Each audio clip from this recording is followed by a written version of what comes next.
नमस्कार दोस्तों, आज हम फिर कबीर मैथ क्लास में मैं संतोष कुमार आपको एक छोटा सा चैप्टर वृत्त लेकर आए हैं। और वृत्त क्या है, सर्किल क्या है, इसके बारे में कुछ जानकारी देना चाहते हैं।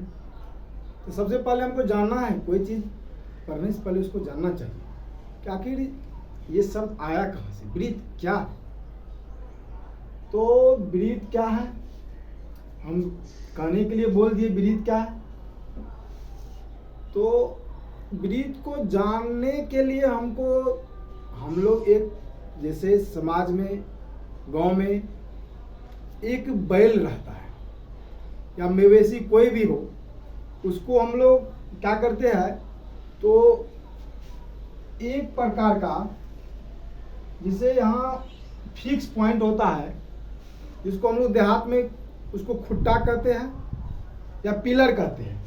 पिलर से उस बैल को यहाँ बांध दिया जाता है और बैल के द्वारा जो चारों साइड घूमा जाता है और उस समान उसकी जो बैल का को बांधने वाले डोरी की लंबाई और वो पिलर की लंबाई, पिलर के बीच की लंबाई तो समान रहती है। और ये बैल के द्वारा जो चारों साइड बनाया गया जो पथ है, इसी को ना वृत्त कहते हैं। यही वृत्त है। वृत्त क्या है, वृत्त यही है। तो उसी को क्या किया है कि हम परिभाषा बनाने के लिए कुछ बना सकते हैं कि कहने के लिए कह सकते हैं कि एक निश्चित बिंदु से, क्या, एक निश्चित बिंदु से समान दूरी पर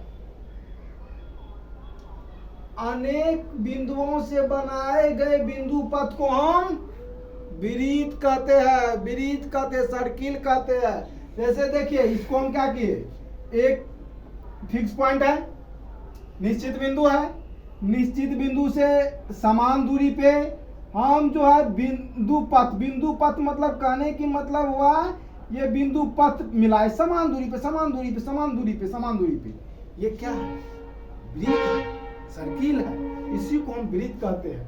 तो परिभाषा लिखने की ढेर सारी होती है, समझने की जो है बात अपना अपना दिमाग अपना अपना समझा जाता है। इसीलिए हम अधिकतर चाहते हैं कि अपना लैंग्वेज में समझाने की प्रयास करते हैं। तो समझ आप लोगों को कोई परेशानी नहीं हुआ होगा। समझ लीजिए, ये क्या है, एक प्रकार का पिलर है, इससे कोई मवेशी बंधा हुआ है और चारों साइड घूम गया, वृत्त बन गया। पुराने जमाने में क्या करते थे लोग कि जिस समय इतना जो है विकसित नहीं हुआ था, तो मवेशी को लेकर के, जैसे अभी तो हड़म्बा आ गया, थ्रेसर आ गया और मैकेनिकल चीज ढेर सारी आ गई किसान की सहायता के लिए। उस समय किसान का साथी बैल हुआ करता था और बैल से क्या करता था, तो बैल के द्वारा जितने किसान को जो अनाज होता था सिर्फ बैल के द्वारा तैयारी किया जाता था। हम लोग जो आज सरसों तेल खाते हैं, तेल का भी वही बात था, हम लोग पहले उसमें पेरा जाता था। तो उसमें क्या है, ये सर्किल बना के ही किया जाता था। तो इससे वो लोग जानते होंगे पहले वाले, और उससे हम लोग सीख सकते हैं कि वृत्त क्या है। ठीक है, तो वृत्त में ये समान दूरी, आप कहिएगा कि इसको हम फिक्स पॉइंट को क्या किया है, इसको केंद्र मान लिया। क्या मान लिया, फिक्स पॉइंट को, इसको केंद्र मान लिया। क्या मान लिया, केंद्र मान लिया। और इसको केंद्र से जो परिधि पर की समान दूरी जो हम बोले, जो मान लीजिए मवेशी के गला में डोरी जो रहता है, वह क्या हुआ, पिलर से गला की डोरी समान दूरी, वो त्रिज्या हुआ। क्या हुआ, त्रिज्या हुआ। इस त्रिज्या को हम लोग किससे डिनोट करते हैं, आर से। त्रिज्या, त्रिज्या को किससे,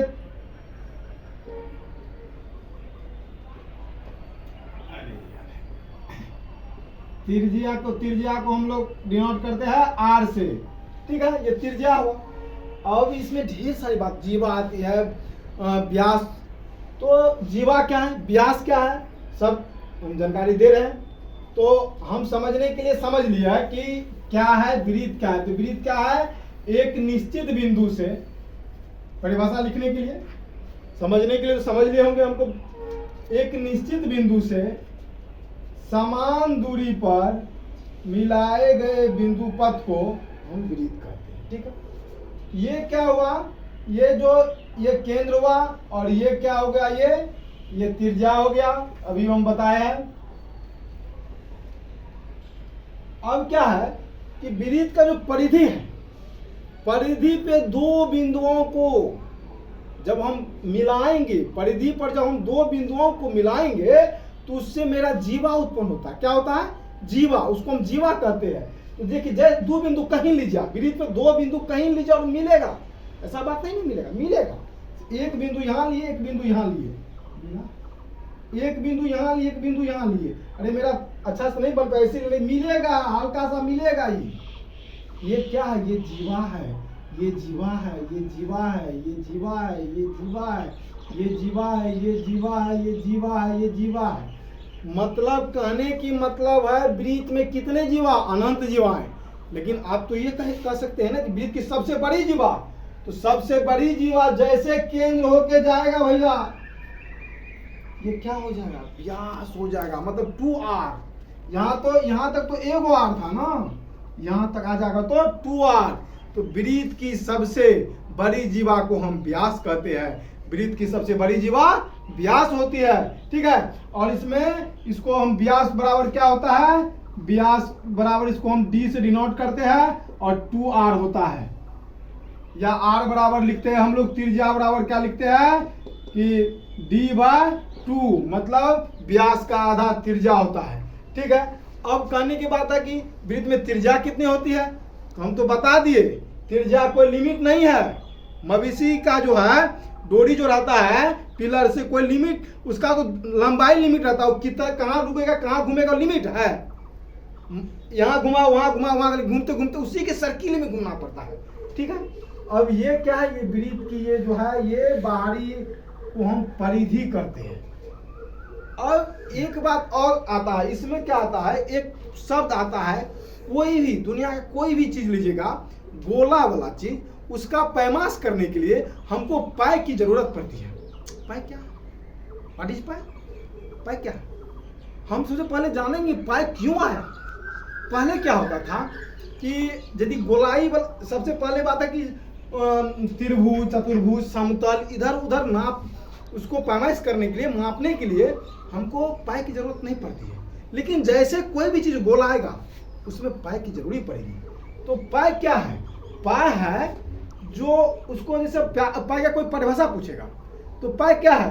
परिधि और व्यास का अनुपात है। तो आप कहिएगा क्या?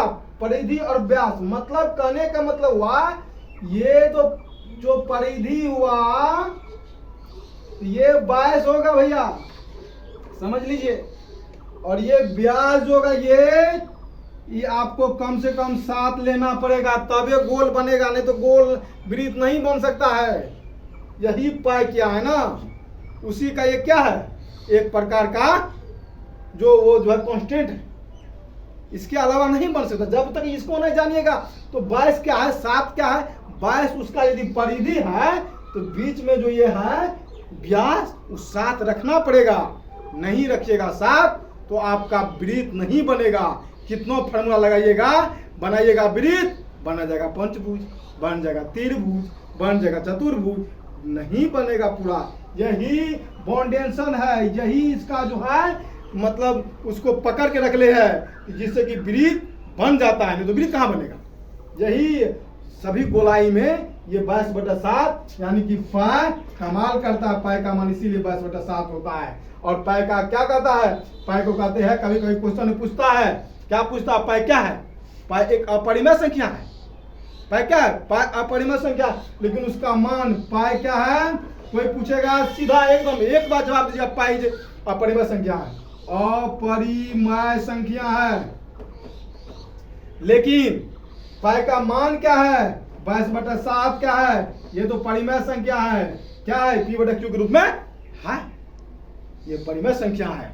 और पाई का परिभाषा, पाई का परिभाषा क्या हुआ कि परिधि और व्यास के अनुपात को हम पाई कहते हैं। जैसे कि यहाँ पे देखिए 2πr और यहाँ हो गया 2r, आई कट गया, अकेला पाई बचा, क्या हो गया?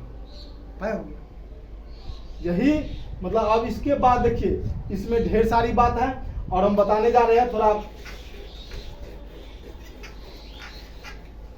अब इस पे देखिए होता क्या है कि वृत्त, जैसे ये वृत्त, ये केंद्र है। ये केंद्र पे वृत्त पे जो है हम पहले ही बता चुके हैं, बिंदा पे 360 डिग्री कोण बनता है। इसको जैसे यहां से हम यहां से जैसे ये काटे तो ये क्या हो गया, ये वृत्त कोण, ये वृत्त कोण। जैसे अब यहां से नहीं काट के तो ये आधा आधा हो गया, आधा आधा हो गया। अब यहां से काटेंगे, इसी को लोग क्या कहता है, यहां से ऐसे काट दिए तो यहाँ क्या हो गया, ये हो गया। इसको हम कहेंगे लघुखंड। कौन खंड? लघुखंड। लघुखंड, इसको कहेंगे दीर्घखंड। दीर्घखंड। अब इसी में क्या करता है कि यदि ये तो ये हो गया, अब इसी में क्या, ये लघुखंड दीर्घखंड समझ लिए होंगे, मिटा रहे, थोड़ा फास्ट कर रहे हैं। इसमें क्या होता है कि केंद्र पर से यदि त्रिज्या को दो त्रिज्या के द्वारा केंद्र पर जो परिधि पर जो डाला मिलाया जाता है, ये एक प्रकार का चाप हो जाता है। क्या होता है? ये चाप हो जाता है। और ये जो हो ये हो गया आपको त्रिज्याखंड। इसको छोटा वाला को हम कहेंगे लघु त्रिज्याखंड और बड़ा वाला कहेंगे दीर्घ त्रिज्याखंड। तो ये सब हम बता दिए त्रिज्याखंड क्या होता है, ये खंड, और सब काम क्षेत्रफल के बारे में बताते हैं। अब देखिए सबसे पहली वृत्त का जो है हम जानेंगे कि क्षेत्रफल किसे कहते हैं। कोई भी चीज का क्षेत्रफल, एरिया निकालने का मतलब है उसका स्पेस कितना है, उसका जगह कितना, भाई साहब वही निकालना है ना। तो इसमें देखिए हमको सबसे पहले वही देखिए हम बता दिए थे, गोलाई आएगा पाए आएगा, बिना पाए का गोलाई का पैमाश करना मुश्किल है, हो ही नहीं सकता हमको जो लग रहा है जहां तक। क्योंकि पाए देखिए यहां देखिए पाए आर स्क्वायर क्या है, ये वृत्त का क्या है बोलिए।